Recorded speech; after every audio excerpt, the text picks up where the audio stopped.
আমার কাছে তো মনে হয় বাংলাদেশ একমাত্র দেশ যেটা কিনা তাদের স্টুডেন্টদেরকে ল্যাবের এক্সপেরিমেন্টের মতো ট্রিট করে।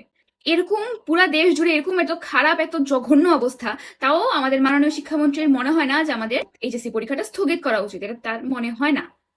কেন মনে হয় না জানি না। মানে এরকম অবস্থা, মানুষ অসুস্থ হচ্ছে, পরীক্ষার হলে যাইতে তাদের হেনস্থা হইতে হইতেছে, আসতে যাই হেনস্থা হইতে হইতেছে। স্টুডেন্টটা যদি অসুস্থ হয়ে যায় তাহলে সে পরীক্ষা দিবে কিভাবে? আর ভাই, একটা স্টুডেন্ট অসুস্থ হইলেও যখন পরীক্ষা দিচ্ছে তার পরীক্ষাটা ওরকম ভালো হবে না। আর এটা কেউ নিজের থেকে যে এরকম না যে কেউ অসুস্থ হয়েছে তাই পরীক্ষা দিতেছে না। একটা প্রাকৃতিক দুর্যোগের কারণে পরীক্ষা দিতে পারতেছে না ভাই। এটা প্রাকৃতিক দুর্যোগের কারণে মানুষ অসুস্থ হয়ে পরীক্ষা দিতে পারতেছে না, পড়তে পারতেছে না ঠিক মতো।